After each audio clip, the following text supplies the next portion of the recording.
Sumainyo ang Panginoon. At sumaiyo rin. Ang mabuting balita ng Panginoon ayon kay San Mateo. Papuri sa iyo, Panginoon. Noong panahong iyon, sinabi ni Jesus sa kanyang mga alagad, "Pakinggan nga ninyo ang kahulugan ng talinghaga tungkol sa mga hasik. Ang mga nakikinig ng salita tungkol sa paghahari ng Diyos, ngunit hindi nauunawa nito, ay katulad ng mga binhing na hasik sa tabi ng daan. Dumarating ang masama at inaagaw ang nahasik sa kanilang puso. Inilalarawan ng binhing nahasik sa kabatuhan ang nakikinig ng salita at masayang tumatanggap nito kaagad. Ngunit hindi ito tumitimo sa puso nila, kaya't hindi sila nananatili. Pagdating ng mga kapighatian o pag-uusig dahil sa salita, agad silang nanlalamig. Inilalarawan naman ng nanghasik sa dawagan ang nakikinig ng salita. Ngunit naging abala sa mga bagay ukol sa mundong ito at naging maibigin sa mga kayamanan, anupat ang salita'y nawalan na ng puwang sa kanilang puso, kaya't hindi makapamunga. At inilalarawan ng naghasik sa matabang lupa ang mga nakikinig ng salita at nakauunawa nito. Sila'y namumunga, may tig sa 100, may tig-60 at may tig-30. Ang mabuting balita ng Panginoon. Pinupuri ka namin, Panginoong Heso Kristo. Isang magandang umaga po sa inyong lahat. Ngayon po ay huling Biyernes ng buwan ng Hulyo. Sa susunod na pagkikita-kita natin, unang Biyernes ng Agosto. At gaya po ng nakakasanayan natin, pag Biyernes, ay punong-puno ang loob ng simbahan, maraming tao. Pero maganda po na suriin natin ang ating mga sarili kung habang tayo po ay palaging naririto. Kasi po, minsan nabanggit ko na ito, pag sinasabi ng mga tao, "Uy, ang daming tao sa Quiapo. Ang daming nagdidibosyon. Ang daming deboto ng Poong Jesus Nazareno." Wow! Ang gandang pakinggan, no? Ang gandang marinig. Okay. Pero maganda rin tanungin, ilan ba sa mga nagpupunta ng Quiapo ang talagang deboto ng Nazareno? Yung talagang nagdidibosyon. Pag sinabi nagdidibosyon, ilan ba sa deboto ng Nazareno yung kalidad ng pagdidibosyon ay malalim? Kasi hindi naman tayo paramihan. Hindi hangad ng Diyos na paramihan lang ang bilangan. Ay, mas marami kami kaysa sa inyo dyan. Kasi ang titingnan natin, may quality ba? Yung quality ng pagdidibosyon ba ay talagang malalim o wala lang? Yung paniniwala ba natin, yung pananampalataya ba natin sa Poong Nazareno ay mas lumalalim o nandun pa rin tayo? Kasi mapaghimala ang Poong Jesus Nazareno, kaya ako nandito. So yun pa rin pala ang tingin natin. So paano mapapalalim yung kalidad ng pagdidibosyon natin? Yan yung sinasabi ngayon sa ating mga pagbasa. Ikaw ba, marunong ka na bang makinig? Paano ka na makikinig? Kasi ngayon pa lang, sabihin ko na sa inyo, ibinigay na ng Diyos ang biyaya. Tanggapin na ninyo. Yung gustong tumanggap, pumalakpak. Ibinigay na. Andyan. Kaya nga di ba sabi, ang salita ng Diyos ay biyaya ng Diyos para sa atin. Di ba sabi ni Pedro, "Lord, kanino kami pupunta? Nasa iyo ang salita na nagbibigay buhay." Bakit pag umaalis ang mga deboto, wala pa rin buhay? May problema. Di ba? May problema. Kasi kadalasan tayo, minsan nagiging choosy tayo. Gusto lang natin pakinggan, yung gusto lang natin marinig. Pero yung mga dapat mong marinig, Ayaw mo, sinasara mo yung tenga mo kasi ngayon, sinasabi nga ni Kristo kung ano ang dapat mong gawin, pero nakasara ang isipan mo, nakasara ang tenga mo kasi, Lord, gusto ko pera. Lord, gusto ko bahay. Kasi iniisip mo, yun yung magpapasaya sa'yo. Kasi yung material na bagay, sa tingin mo, yun yung source of happiness mo. Kaya nga sabi, anong uri ba ng tagapakinig ng mga tumanggap ng salita ang mga naririto? Okay, tayo lang muna. Yung mga nanonood sa Facebook Live, anong uri ng tagapakinig tayo? Wow, deboto ko ng Nazareno, Friday ngayon, punta ako sa Quiapo. Pero ang tanong lagi, may napakinggan ka ba? Pinakinggan mo ba? Minsan nga may mga sinasabi, "Uy, ang saya, ang ganda magsimba doon sa Quiapo." Minsan po sarap din pakinggan pag sinasabi, pag lalapit, "Father, ang galing niyo po mag-homily." Pag tinanong mo naman, "Ano po bang naalala ninyo?" Wala namang masabi. Basta magaling po. Pero walang narinig, walang tumimo, walang... At minsan yun minsan sa amin, sa mga papari, hindi kami nagsasalita para lang tumawa kayo. Patawanin kayo. Ang higit na dapat na maalala ninyo sa amin, yung salita ng Poong Jesus Nazareno.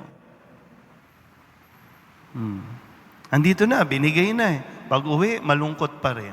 Pag-uwi, nakipag-away pa rin. Pag-uwi, nagbunganga pa rin. So wala kang napakinggan. O kaya, hindi mo talaga pinakinggan. Sabi niyo sa katabi ninyo, makinig ka kasi. Iba, tulog na naman. Di ba? Tinulugan na naman ako. Di ba? Wala eh. Yan lagi yung problema natin, di ba? Bingi-bingihan. Kaya sabi, di ba, nakikita sa isang deboto, sa totoong nagdidebosyon, nakikita talaga yung bunga kung siya ay marunong makinig. Kasi sabi, di ba, ang marunong makinig sa salita ng Diyos at inuunawa ito, namumunga. Tig-sa 100, tig-60, tig-30. Kung gusto mong guminhawa ang buhay mo, makinig ka sa Poong Nazareno. Huwag mong pilitin ng Nazareno ang makinig sa iyo, kundi tayo ang dapat makinig sa Poong Nazareno. Sabihin nyo nga po, yung malakas, "Deboto ako ng Nazareno." Talaga bang deboto kayo ng Nazareno? Bakit nung narinig natin yung SONA, narinig natin, pasa na dapat ang death penalty?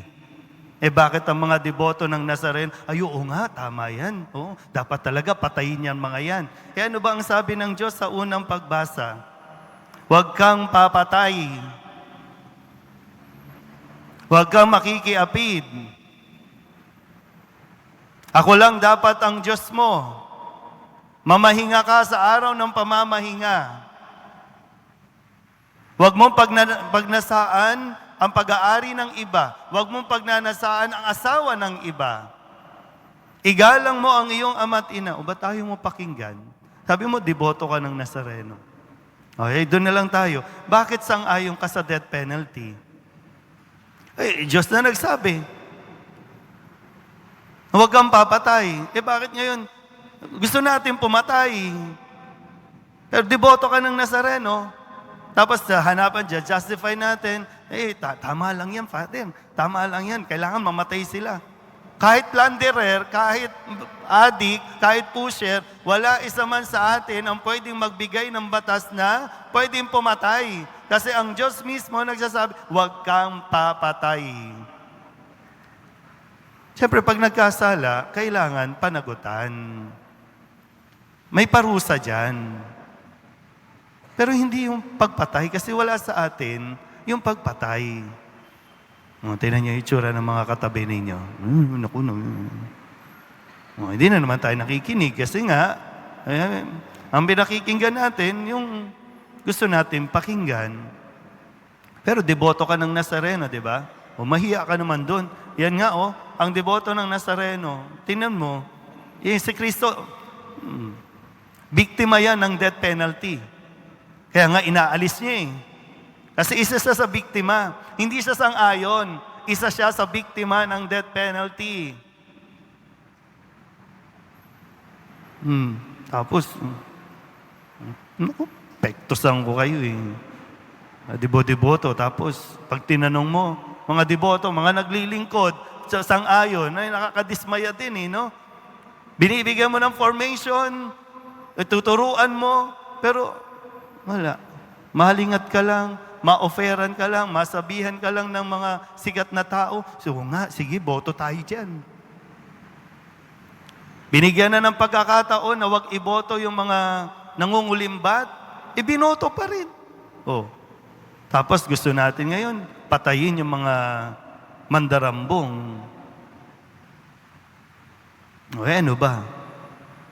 Ano inuupo nyo dyan? Tayo na. Kasi kailangan manindigan, kanino ka pa talaga? Sa Diyos o sa tao? Uy, gising. Ano naman kayo? Wala na namang. Di ba? Ginugulo natin ang buhay natin. Dasal tayo ng dasal sa poong Nazareno. Sana, Lord, umayos ang buhay namin. Sana guminhawa. Sana magka-peace of mind na. Sana maging panatag na. Sinabi na sa unang pagbasa, ito yung mga dapat nating gawin. Ngayon, sinasabi ni Kristo, anong uri ba ng tagapakinig ang mga naririto? Ang bilis-bilis sumuko. Ang bilis-bilis ma-impluwensyahan.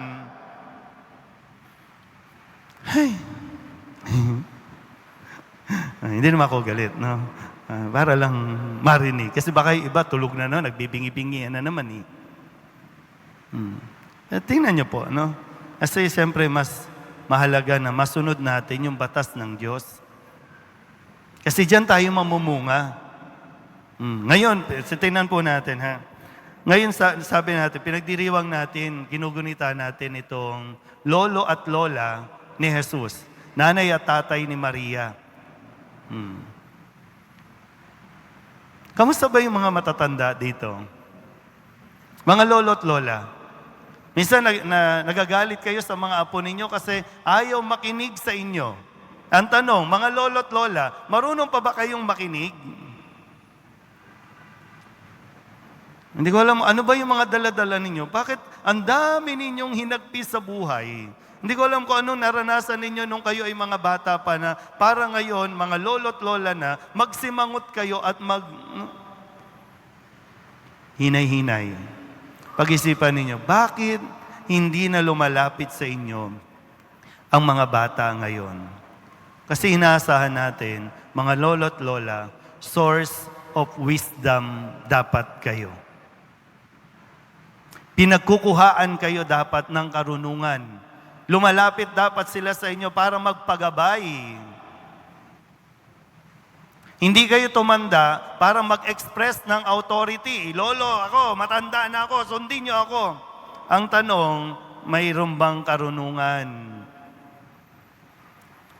Magtaka kayo pag walang lumalapit sa inyo para magpa-advise. Kasi minsan, no?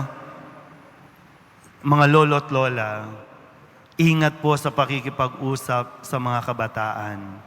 Huwag na huwag kayong magmumura o huwag na huwag nyo silang mumurahin kasi lalayuan talaga kayo niyan. Hoy, gising, lolo't lola. Di ba? Pagalitan ninyo ang apo ninyo, paluin ninyo ang apo ninyo. Pwede niyong sermonan nang hindi minumura. Kaya ngayon, sabi niyo, di ba? Ibang-iba na mga kabataan ngayon, minumura kami. Ibang-iba na rin kasi ang mga lolat ngayon, palamura na. Kanino ba narinig? Hindi dapat ganon ang mga deboto ng Nazareno. Lola't lola, huwag masyadong simangot, ha? Huwag magsimangot. Hoy. Minsan, di ba? Hirap na kausap, no? May kausap mo, bigla kang tinulugan. Pero yan kasi yung problema natin. No? Sa dinami-dami at sa high-tech na pamamaraan ng pag-communicate, tenga may problema sa atin. Yung pakikinig. Maraming relasyon na ang nasira dahil lamang hindi naramdaman na may nakikinig at marunong makinig. Hindi giginhawa ang buhay natin kung hindi tayo matututong makinig sa poong Jesus Nazareno. Ang mga nakikinig, umasa ka, magbubunga ka, may tiga-anim na po, tig-100, tig-30 biyaya ang atin pong matatamo. Amen?